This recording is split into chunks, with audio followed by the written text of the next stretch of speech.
사랑합니다. 축복합니다. 은혜와 평강이 충만하시기를 바랍니다. 항상 일주일에 한 번 정도 제가 아는 지인 목사님이 저에게 이 카톡을 통해서 메시지를 전하십니다.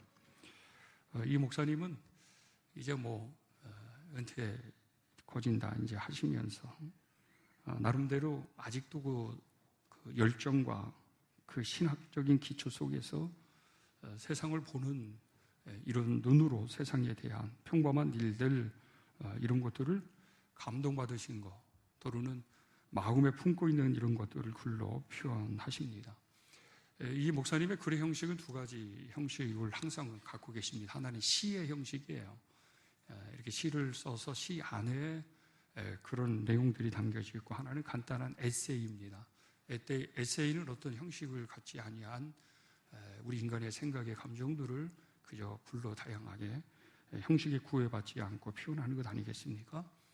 어떤 경우 경제 부분, 또 정치적인 부분, 또 종교적인, 또 평범한 일반 사람들을 속에서 감동을 받은 것들을 이렇게 사진과 함께 이렇게 올리십니다. 그럼 일주일 동안 이 목사님의 심정을 이렇게 짚어볼 수 있어요. 목사님이 지금 한 주간 동안 어떤 생각 속에서 어떤 것을 이렇게 생각하시고 기도하시고 품고 계시는지 이제 이런 것들입니다. 주중에는 여지없이 제가 예측한 대로 코로나에 관련 것들을 이렇게 에세이 형식으로 써서 보내주셨습니다. 이게 정부 정책에 대한 행정명령에 대한 것을 아주 분노하시는 그런 탄식의 표현이었습니다.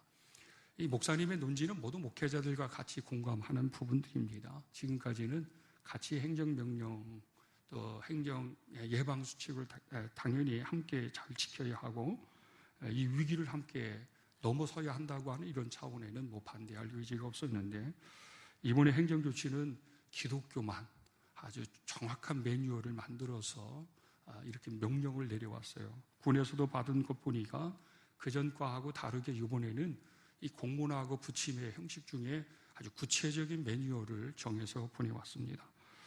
그냥 우스갯소리 여러분 한번 들어보세요. 큰 소리로 찬양을 부르지 말라.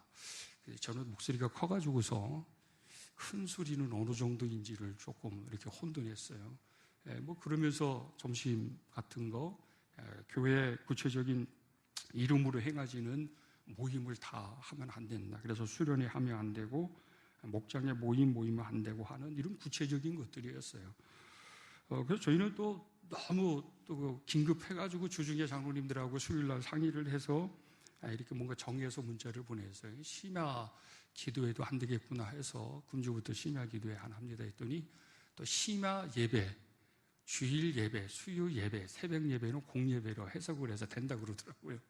그래서 그냥 다음 주부터는 심야 예배는 그냥 하려고 하는데, 근데 이 목사님이라 저는 이런 생각이었어요. 아니, 기독교나 카톨릭이나 불교나 모든 종교에 대해서 종교 행사를 다 그렇게 해야지 왜 유난히 기독교만 이루는지 모르겠다라는 그런 생각이 들었습니다. 근데 이 목사님은 아주 막 분개를 하시면서 그런 목사님의 생각의 감정적인 것들을, 생각의 이야기들을 에세이로 막 이렇게 풀어내셨습니다. 참 쉽지 않는 어떤 표현 그리고 외침 이런 것들을 솔직하게 의사 표명을 하시고, 그러면서 이 목사님의 이 글을 제가 읽을 때마다 때로는 도전받을 때가 있어요. 왜 그러냐면 사실 이 목회자들이 사회적인 정치적인 거와 또 어떤 개인적인 것에 대해서 이 시대에 조언하고 책망하고 바르게 뭔가 이렇게 한다는 게 쉽지 않아요. 왜? 감정이 개입돼서 관계가 불편해지고, 때로는 교인들 같은 경우는 다른 교회에 가기도 하고 감정이 불편해지다 보면 갈등과 화평이 깨지기 때문에 요즘 저 자신도 그렇지만 모든 목사들이 성도들이 잘못된 걸 보고 교훈하고 가르치고 책망하고 시대적인 예언자의 사명의 그런 소리를 외치는 경우가 많지 않습니다.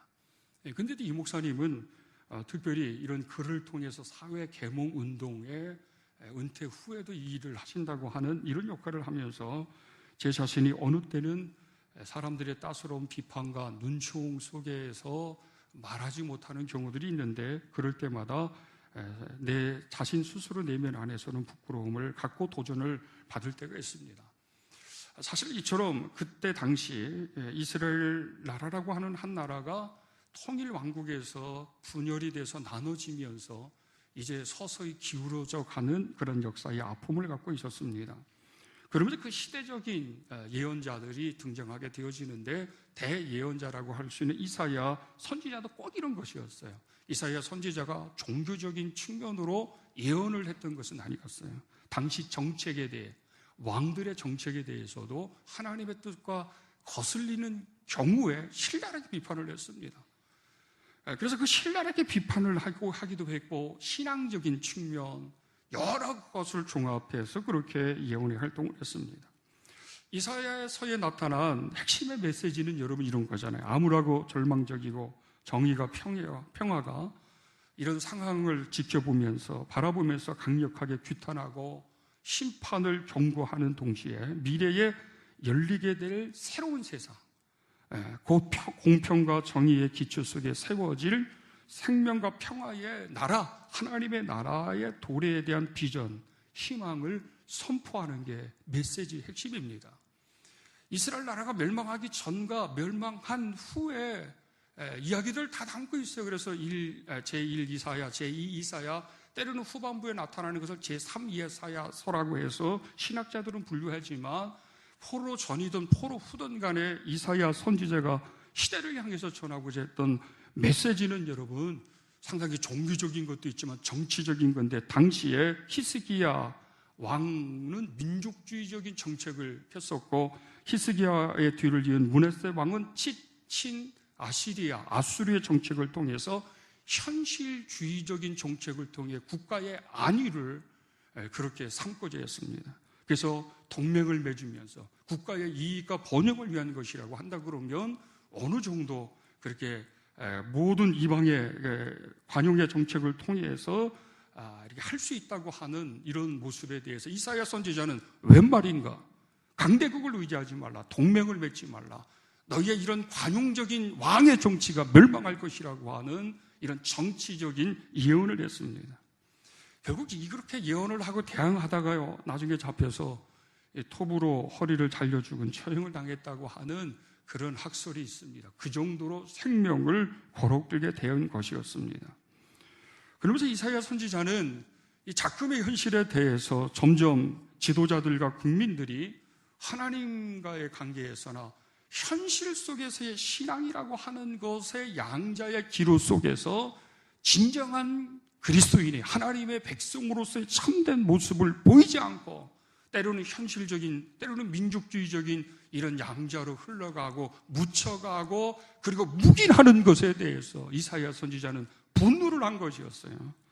그래서 여러분 갈수록 이사야 선지자는 그 마음에 탄식과 절망뿐이었습니다. 오늘 본문에 보면 이런 표현이 있어요. 더 이상 구원받을 수 없고 하나님의 은혜를 입을 수 없는 존재의 모습으로 떨어져가는 처참함, 이런 것이었습니다. 그러면서 다 부정한 자가 되고 우리의 의는 다 더러운 옷 같았고 하나님을 주의 이름을 부르는 자가 없다라고 할 정도로 더 이상의 하나님의 은혜와 긍휼이 없지 않겠는가. 그러면서 이렇게 죄가 난무하고 지도자들이 이렇게 공의와 정의를 행하지 아니하고 하나님의 뜻을 행하지 아니할 때 왜 우리 하나님은 침묵하시는가. 그 침묵에 대한 두려움과 침묵 속에서 일어나고 있는 또 다른 하나님의 이 메시지에 대한 양면성을 지금 갖고 계십니다. 하나는 절망이에요. 우리 민족은 우리는 구원받을 수 없다. 우리의 현실 속에 우리의 신앙을 저버리고 하나님의 법과 뜻을 따르지 아니하고 공의와 정의가 상실되어져 가는 이 참담함 속에 하나님은 침묵하시는데 공의를 외치고 정의를 외치는 사람은 하나님의 침묵에 답답한 거예요. 하나님이 살아계시는가. 그러면서도 또 다른 한편으로는 하나님은 침묵하시는 것을 보니까 더 이상의 관심, 긍휼을 베풀 수 있고 용서할 수 있고 자비할 수 있는 하나님의 관심이 끊어지지 않는 것인가라고 하는 두려움이 아마 이사야 선지자의 이 가슴 속에 심령 속에 그를 힘들게 했던 것 같습니다. 그런데 그가 희망을 품은 것이 있습니다. 그것은 뭐냐면 지금까지 과거나 현재나 앞으로 미래도 마찬가지겠지만 하나님의 강림이에요. 강림. 하나님의 초월적인 임재가 실제적인 개념에서, 이상적인 개념에서 이런 어떤 하나님의 강림의 고대와 또 그리움과 앞으로 미래에 이런 하나님의 임재에 대한 소망을 다시 한번 모든 민족과 하나님의 백성들에게 선포하는 것입니다. 구약의 하나님은 현상 그리고 이상 속에서 초월적이며 현실적인 하나님으로 보이실 때가 있습니다. 현상적인 개념은 현실적인 우리 삶의 사건들과 현장 속에 개인이나 공동체가 느끼는 하나님의 임재성이에요. 여러분이 지금 예배를 드리는데 공동체 개념에서는 우리의 같은 신앙으로서의 하나님의 임재의 역사성을 각자의 신앙의 해석으로 경험할 수 있고 해석할 수 있고 아니면 이것을 그냥 인식하지 못할 수가 있습니다. 하나님의 그런 임재는 현실적인 차원 속에서 내 사건, 교회의 문제, 사회와 국민의 문제 가운데 속에서 하나님이 개입하시는 거예요. 하나님이 누군가를 통해 말씀하시고 어떤 하나님의 경고적인 사인의 증표를 보여주시는 그 사건은 하나님의 현실 속에 나타나시는 임재예요. 그런데 이런 현실과 다르게 하나님이 또 다른 이상 속에서 초월적 개념에서 이 미래의 예언으로 나타나시는 이런 경우가 있어요. 그 미래의 예언 속에서 임재하시는 하나님에 대한 해석은 다양할 수가 있어요. 주관적일 수도 있어요. 그러나 그 주관적인 신앙과 다양성이 성서와 참된 기독교 전통의 신앙에서 올바로 해석되어졌을 때 그것이 보편적이고 개인적이고 공감할 수 있는 초월적 하나님의 임재일 수 있다고 하는 것입니다. 주중에도 간혹 1년에 2번쯤 어떤 분들이 말이죠, 이렇게 담임 목사 이름으로 책을 보내오시는 분들이 있습니다. 주중에도 한 분이 우리 교단은 아닌데 제 이름을 기재하면서 책을 보내주셨어요. 그리고 정확하게 그 책을 제가 이렇게 뜯어서 한번 읽어봤어요. 그런데 이분이 자기가 하나님의 음성을 듣고 이 말씀을 전하라고 해서 전하는 것이기 때문에 예언자적인 그런 하나님의 말씀의 음성을 들은 것을 책으로 쭉 엮여가지고 책 한 권을 교회 목사들에게 보낸 거예요. 제가 보니까 허접하게 그지없었어요. 그분이 본 하나님의 음성의 논리를 성경 구절을 다 연관시켜서 어떤 신학적인 배경으로 신앙적인 측면에서 이렇게 책을 제대로 쓴 것이 아니라 그저 대지로 일모 하나님께서 이렇게 말씀하셨는데 성경 구절만 구약과 신약의 이 모든 것들을 다 이렇게 연결시켜서 짜집기 해서 시대를 향해서 하나님이 말씀하는 것이라고 그렇게 그 책을 시대적 사명의 인식으로 보낸 것이었어요. 자, 이런 것은 주관적인 것 아니겠습니까? 그러니까 그 주관적인 것에 대한 비판은 신학적인 기반을 통해서 되는 것이죠. 근데 어쨌든 간에 하나님은 민족과 개인 속에서 어떤 사건이나 어떤 상황 속에서 현실적으로 이상적인 개념에서 하나님의 임재를 하시는데 하나님은 지금까지 이런 하나님의 임재를 보여주셨는데 지금까지 우리 하나님은 마치 침묵하는 것 같아요. 침묵하다 보니까 어떤 사람은 자신의 생각과 이성과 지식대로 자기의 어떤 소견대로 행하고 현실적인 측면으로 또 민족적인 개념에서의 정치를 펼치면서 하나님의 뜻이라고 확신하며 나가는 이런 경우도 있지만 여전히 이사야 선지자는 때로는 그런 보편적인 정책이든지 사람들이 공감하는 것들은 아니라고 얘기한 거예요. 예. 지금이 너희가 아수르와 동맹을 하면서 민족의 안위와 번영과 성공을 이루는 것은 하나님의 뜻이 아니다. 하나님이 원하시는 것은 이 나라의 권세자들과 이 나라의 힘 있는 국가를 의지하며 신앙을 유지하는 것이 아니다. 하나님 말을 온전히 의지하는 것이다라고 하는 이런 정치적 예언을 했습니다. 그런데도 이사야 선지자는 하나님의 과거의 임재, 하나님이 말씀하시고 초월적 개념에서 현실적 개념에서 성령의 감동으로 공동체나 개인이 가슴이 뜨거워지고 하나님의 말씀이 인식되어지고 그 말씀을 기초로 시대적인 현상의 일들을 비판하고 통회하고 자복하는 이 하나님의 역사성이 공동체와 개인에게는 없다는 거예요. 그러니까 참담한 측면에서 하나님의 구원과 은혜는 없지 않겠는가라고 하는 것이었습니다.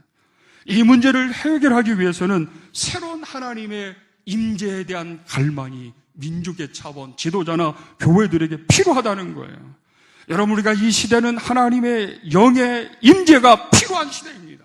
하나님의 말씀이 성령의 감동을 통해 우리의 심령을 붙잡아야 하고, 심령 골수를 쪼개서 우리의 그릇되고 썩어지고 부패했던 것들을 낱낱이 드러낼 수 있는 이런 하나님의 강력한 임재의 역사가 교회와 우리 심령 안에 있어야 될 것입니다. 주의 강림으로 묵은 땅이 개간되어지고 썩어진 심령들이 성령에 불러 불타지고 새로운 복음의 터전 속에 탈바꿈되어질 때 심령의 새로움 가운데 세워진 하나님의 거룩한 사람들이 복음의 정신으로 무장되어져서 새 갱신의 시대를 외쳐나가는 그 주역들을 통해서 하나님의 구원의 역사와 치료와 회복의 역사는 일어나게 될 것입니다.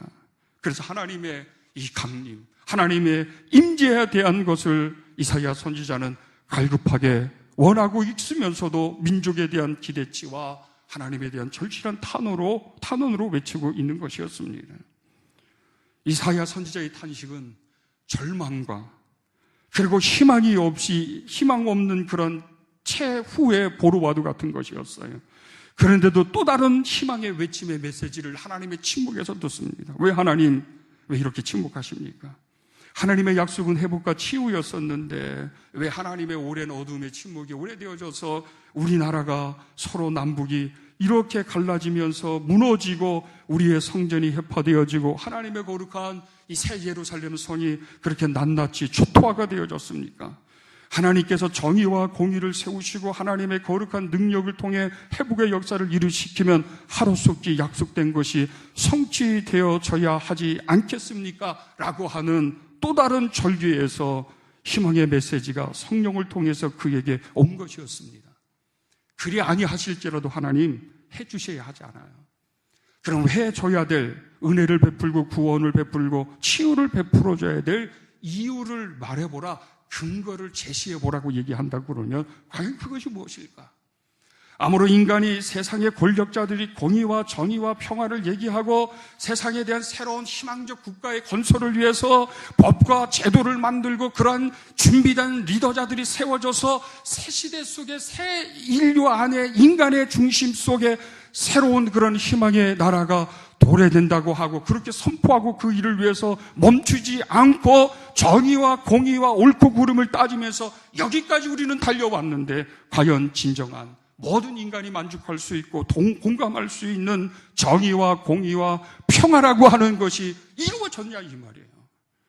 인간의 지식과 인간의 능력과 인간의 힘은 완전하지 않기 때문에 하나님만이 온전한 공의와 정의와 인간에 대한 존엄과 인간에 대한 평등과 인간에 대한 평안과 새로운 나라를 우리에게 선사하실 수 있다고 하는 것이었습니다.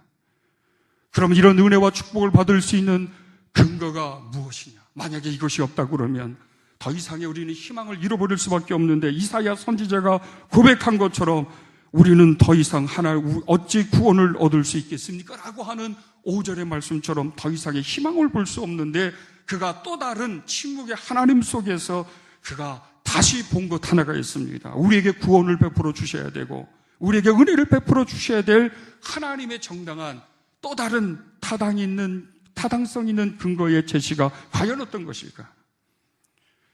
소돔과 고모라를 여러분 멸망시키기 위해서 하나님께서 친히 소돔과 고모라를 찾기 전에 아브라함을 만나게 됩니다. 아브라함은 그 사실을 알고서 얼마나 가슴이 애타는지 몰라. 그래서 하나님에게 조건을 제시하잖아요. 하나님, 의인 50명만 있어도 하나님의 그런 심판의 계획을 좀 초래해 주세요라고 자신 있게 얘기했지만 의인 50명이 가당치 않았습니다. 나중에는 그래도 10명 정도는 있겠지. 10명조차도 가당치 않았습니다. 그럴 정도로 인간은 거룩함과 공의와 정의와 평화를 외치면서 인류 국가의 번영과 안정을 꾀하기 위해서 인간을 중심에 두고 인간의 인권과 권리를 외치고 그 일을 위해서 그런 국가의 이상을 갖고 있지만 어찌 여러분 그런 시대가 도래되었습니까? 어찌 그렇게 하나님께서 인정해 줄 수 있는 그런 수만 명이 거주했던 소돔과 고모라의 도시 문명 안에서 하나님의 의로 봤을 때 인정할 수 있는 10명조차가 없어서 하나님의 심판이 피할 길이 없은 그 지경을 우리가 바라볼 때에 인류의 미래는 하나님의 은혜와 긍휼 안에 그냥 존속하는 것입니다. 인류의 공의와 정의는 하나님의 은혜와 긍휼 속에서 그저 용납되어지는 것입니다. 지금까지 우리가 역사 속에서 봤잖아요. 그렇게 정의를 외치고 공의를 외치고 도덕의 청결성을 외쳤던 그 정치인들이 어떤 삶을 살았는지 우리는 여전히 다 확실하게 보았잖아요. 이렇게 부정합니다. 이렇게 우리는 은혜 받고 거룩한 의로 정당하게 당당하게 나설 수 있는 사람조차도 없어요. 더럽게 한량하기 없지만 그래도 하나님께서 침묵하시는 그 침묵 속에서 하나님 우리를 구원시켜 주셔야 할 이유를 하나님이 대라 하신 그 또 다른 이사야 선지자 내면의 물음에 이사야 선지자는 두 가지로 하나님을 향해서 말씀을 하고 있었습니다. 하나님이 우리 아버지시잖아요. 아버지라고 하는 이런 혈연적 관계 속에서 하나님의 긍휼, 자비, 구원, 용서, 이해를 하나님 허락해 주옵소서라고 하는 것이었습니다. 여러분, 그래서 오늘 8절에 보면 그러나 여호와여라고 하는 반전적인 고백을 이사야 선지자가 합니다. 이제 주는 우리 아버지시니다 라고 하는 고백이에요. 예언자적인 신분에서 예언자적인 그런 관점에서 하나님의 말씀을 교훈과 책망과 바르게 하는 그런 측면에서 외쳤다고 한다 그러면 그 속에서 또 다른 참담한 용서와 구원과 긍휼을 받을 수 없는 그 사람들 속에서 가질 수 있는 이사야 선지자의 실망과 절규가 있지만 그래도 하나님의 또 다른 희망의 메시지의 근거를 대라고 한다고 한다면 하나님이 우리 아버지시잖아요 라고 하는 것입니다. 아버지의 관계 속에서 있는 한 자식이 어떤 죄를 범하고 실패를 하고 실수를 해도 아버지는 영영이 호적에서 그 아들을 파낼 수가 없어요. 법적으로 아무리 파내고 너는 더 이상 내 아들이 아니라 법적으로 해도 천륜적으로 이어진 것을 어찌 인간이 법적인 것 한순간에 그것을 끊을 수 있다고 말할 수 있겠습니까? 이사야 선지자는 이 침묵의 하나님 안에서 희망과 치료와 구원의 하나님을 이렇게 말한 거예요. 하나님은 우리 아버지시잖아요. 또 하나님은 우리의 토기장과 같이 하나님의 주권 속에 우리가 있지 않아요. 그러나 하나님의 손에 들려져 있는 이 진흙은 어떻게 빚어지든지 간에 관계없어요. 하나님의 손 안에 있는 그 자체로 하나님 앞에 그저 감사할 뿐이다. 하나님 앞에 그저 영광과 황송함을 올려드릴 뿐이라고 하는 이 타당성 있는 이 근거를 가지고 침묵하시는 하나님 안에 또 다른 구원과 희망의 메시지를 성령의 감동을 통해 보여주시는 것입니다.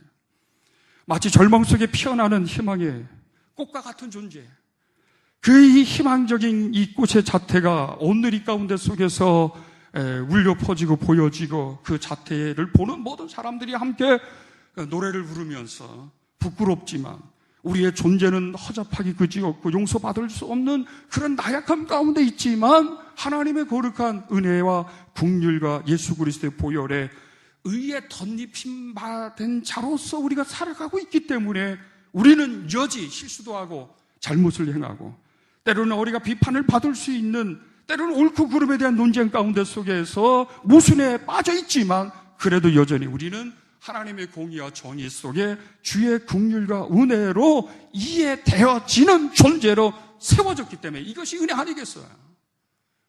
여러분, 우리가 세상을 어떻게 봐야 합니까? 우리가 세상을 보는 눈, 우리 그리스도인들이 보는 눈은 이런 눈이어야 되겠잖아요. 아버지로부터 받은 은혜, 아버지로부터 이해받은 우리가 세상을 볼 때 아버지의 눈으로 아버지가 이해해 주시는 그 이해의 은혜를 받은 것대로 좀 이해할 수 있고 옳고 그름과 진영의 논리 속에 우리 벗어날 수 있어야 합니다. 지금 우리 국민은 많은 아픔의 현실에 처해 있는데 정치인들과 모든 되어지는 사건들 속에서는 진영 논리로 나눠져 있어요. 서울시장의 죽음을 통해서 부부 싸움이 더 심해진대요. 왜? 그것을 해석하는 또 입장이 다르잖아요. 아내는 말이죠. 저런 인간이 어딨어. 여성론적 입장에서 볼 때 무책임한 인간이라고 하는데 또 남성의 입장으로 뭐 그럴 수도 있지 뭐 죽은 사람을 놓고 그런 얘기를 하냐고 또 이렇게 얘기하면서 이 이념적 해석의 차이 때문에 갈등을 일으킨다는 거죠. 이 갈등을 일으키고 있잖아요. 이놈의 코로나가 뭔데 이 코로나 때문에 또 말이죠. 괜히 서로 간의 국가의 관계 속에서든지 국민들과의 관계 속에서 이해와 해석의 차이에 따라 우리는 서로 간의 불편한 또 일들을 스스로 우리가 말하고 행동할 때가 있잖아요. 그러나 이 모든 것조차도 완전하지 않고 우리가 온전하지 않지만 우리가 온전하고 이해하면서 넘어가고 또 모순 속에 있지만 그것을 받아들일 수밖에 없는 것은 인간의 의와 공의와 인간이 행하는 것은 완전하지 않기 때문에 침묵하신 하나님이 그 침묵하신 하나님 속에서 보여지는 은혜로 우리는 볼 수밖에 없는 것입니다. 그러므로 날마다 우리는 이 하나님의 거룩한 임재, 하나님의 침묵 속에서 하나님께서 우리에게 말씀하시고 보여주시는 그 혈연적 관계 속에 존재하고 있는 우리 자신과 인생의 삶, 그것을 통해 우리가 다시금 이뤘을 수 있어야 할 것입니다. 다시금 우리가 그 숨겨진 하나님, 때로는 드러내 보여주시는 하나님을 바라보면서 우리가 그 속에서 우리가 누구인지, 우리가 어떤 은혜를 입었고 어떤 복을 받았고 어떤 미래의 삶을 살아가야 되는지에 대한 것들을 우리 스스로 다짐하고 확증하면서 우리가 자유로운 하나님의 사람으로 세워줄 수 있어야 합니다. 이 자유로운 하나님의 사람, 이 하나님의 이 자율성을 가지고 하나님의 책임적인 모습으로 우리의 믿음의 온전성을 뭔가 초월적 개념에서나 보다 폭넓은 개념에서 우리가 확장시켜 나갈 수 있어야 할 것입니다. 그러므로 그 은혜의 더욱더 구체적인 것은 하나님의 손 안에 있는 그 자체로 우리가 어떤 토기로 빚어지는다 할지라도 토기가 좋은 토기냐 나쁜 토기냐 귀한 거냐 귀하지 않는 거냐 이런 것이 문제가 아니에요. 주의 손에 빚어지고 있다고 하는 그 자체, 빚어졌다고 하는 그 자체의 주인의 주권을 인정하며 겸손할 수 있는 그 믿음을 가지고 살아가는 것, 이것이 오늘날 이 시대 속에 우리에게 필요한 것 아니겠습니까? 그러면 여전히 우리는 뚜렷하고 분명하고 현실적인 희망이, 구체적인 비전이, 하나님의 약속적인 사건들이 보여지는 것 같지 않아서 침묵의 하나님인 것처럼 느껴질 수 있으나 여전히 우리는 하나님과 혈연적 관계 속에서 그럴 수 없는 은혜자로, 복 있는 자로 하나님의 돌보심 속에 세워졌기 때문에 여러분 우리가 믿음의 아름다움과 기쁨을 노래하며 그렇게 나갈 수 있어야 할 것입니다. 침묵의 하나님은 상대적으로 우리에게 또 말씀하시는, 외치시는 하나님이십니다. 이 양자의 하나님을 우리 삶의 현장 속에서 경험하고 붙잡으시고 우리가 그 새로운 생명의 길로 나갈 수 있는 우리 모든 주의 성도들이 되시기를 간절히 축원합니다.